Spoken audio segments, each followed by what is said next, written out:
He's on the ball, but he's trying to do one thing. No messing with him. Sure, only for him. Did he not come in and out of there? No. I think he's only too early. He's playing. You look there on Dublin on the flyway there. See Dublin is swarming with It kids. is. That's right. Nothing Shannon, nothing Farm Farm.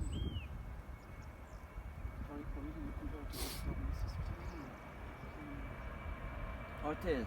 When he give, yeah, yeah, yeah. he can fly around. I mean, damn it. To Keep him all busy.